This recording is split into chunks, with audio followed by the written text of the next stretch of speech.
نحمده ونصلی علی رسولہ الکریم اما بعد۔ محترم ناظرین،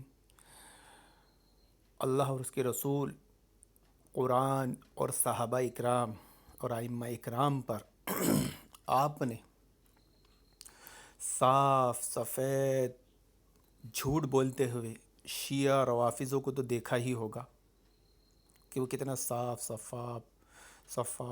سفید جھوٹ بولتے ہیں، ڈنکے کی چوٹ پر بولتے ہیں۔ اب اللہ اور اس کے رسول صلی اللہ علیہ وسلم اور قرآن، صحابہ، اسلام، ائمہ کے نہج منہج پہ چلنے والی جماعت اہل حدیث کے تعلق سے سب سے زیادہ صاف اور شفاف جھوٹ اگر کوئی بولتا ہے تو وہ تبلیغی جماعت ہے، کیونکہ شیعوں کے ہی نقش قدم پہ ہے، شیعوں کی ہی جماعت ہے۔ اصل میں ان کے عوام کو نہیں معلوم، ان کے بڑے جو ہوتے ہیں شیعہ ہی ہوتے ہیں۔ اب یہ جو بدعقیدگی پھیلاتے ہیں، ان کی بدعقیدگیوں کو پکڑتا کون ہے؟ اہل حدیث۔ بھانڈا کون پھوڑتا ہے؟ اہل حدیث۔ تو اہل حدیث کو دیکھ کر یہ آصف زدہ بن جاتے ہیں، ان کا 20 روپے والا جن جاگ جاتا ہے۔ اب دیکھیے، ایک گروپ میں ایک بندے نے تو اقرار کر لیا کہ یہ سب سے بڑی جھوٹی جماعت ہے، دھوکہ دینے والی جماعت ہے، اور اس جماعت کے بانی کے عقائد جب کفریہ ہو سکتے ہیں تو پھر عوام کا تو مسئلہ ہی جانے دیجیے۔ اور پھر جو انہوں نے فضائل اعمال کا نام لے کر جو فضولیات بکی ہے، جو جھوٹے جھوٹے واقعات گڑے ہیں، بکے ہیں، بتائے ہیں، لوگوں کے عقیدے بنائے ہیں، کیا اس کا اسلام سے کوئی تعلق ہے؟ اسلام سے کوئی تعلق ہو سکتا ہے؟ اس کا اسلام سے کیا لینا دینا؟ کیا یہ اسلامی باتیں ہو سکتی ہے؟ بالکل نہیں ہو سکتی، بلکہ یہ شیعہ روافظ صوفی شیطانوں کے طریقے پر چلنے والی یہ جماعت ہے، باتیں ہیں، اور ان کا نہج منہج اور طریقہ کار ہے۔ آئیے ہم بات کو مختصر کرتے ہوئے سمجھاتے ہیں کہ ایک بندے نے ایک گروپ میں کہا، تبلیغی جماعت کی تعریف کرتے ہوئے، کہ تبلیغی والے بھی نبی کریم صلی اللہ علیہ وسلم کی باتوں کو لوگوں میں پھیلاتے ہیں، پھیلانے والی جماعت ہے۔ آپ دیکھ رہے ہوں گے، اللہ کے احکامات پر لوگوں کو ابھارنے کی کوشش کرنے والی جماعت ہے۔ اب دیکھیں، اس کا نام اظہر دیو ہے، اور یہ کتنے ڈنکے کی چوٹ پر رمضان کے مہینے میں صاف اور سفید جھوٹ بول رہا ہے۔ اس کو یہ بھی نہیں معلوم کہ جھوٹے کی عبادت قبول نہیں ہوتی۔ ویسے جھوٹا تو مسلمان ہی نہیں ہوتا، اس کا عبادت کیا قبول ہوگی؟ پر رمضان جیسے مہینے میں روزہ کیا قبول ہوگا؟ اب زیادہ ٹائم نہیں لگا، اس جھوٹے نے اپنے جھوٹ کا اقرار خود ہی کر لیا۔ اس نے کیا کہا کہ تبلیغی نبی کریم صلی اللہ علیہ وسلم کی باتوں کو لوگوں میں پھیلانے والی جماعت ہے، اور احکامات پر لوگوں کو ابھارنے والی جماعت ہے۔ پھر ہم نے اس کو تھوڑا سا آئینہ دکھایا، اور ان کے اکابر مولانا سعد کے کفریہ عقائد بتائے، اور پھر بتایا کہ اس کو تو دیوبند نے بھی کفریہ کہا ہے، تو کیا نعوذ باللہ تم تبلیغی کفری عقائد کو نبی کا نام لے کر نبی کی طرف منسوب کر کر پھیلاتے ہو اور بولتے ہو کہ نبی کی بات ہے، نعوذ باللہ؟ تو بس 2-4 کمنٹ بعد ہی بندے کو احساس ہوا، اور اس نے دیکھیے کیا رجوع کیا ہے۔ دیکھیے، مولانا سعد صاحب کی اصلاح ہو گئی ہے، انہوں نے رجوع کر لیا ہے۔ یعنی مولانا سعد جو تبلیغی جماعت کے بانی ہیں، وہ جو کفریہ عقائد پھیلا رہے تھے، جس کو یہ دین سمجھ کر مان رہے تھے، عقیدے بنا رہے تھے، یہ خود پھیلا رہے تھے، اور سب سے اچھی جماعت سمجھ رہے تھے، پکی سچی اسلام والی جماعت سمجھ رہے تھے۔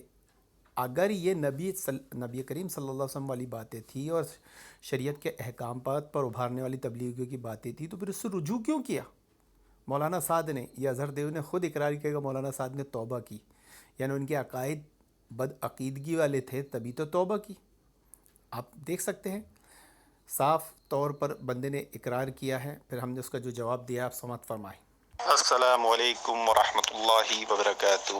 محترم ساتھیوں، ناظرین اور گروپ کے ممبر، اور اس گروپ کے ذریعے بھی ایک ویڈیو بنے گی جو سوشل میڈیا، یوٹیوب وغیرہ پر، فیس بک پر سب جگہ جائے گی، سب دیکھ لیں۔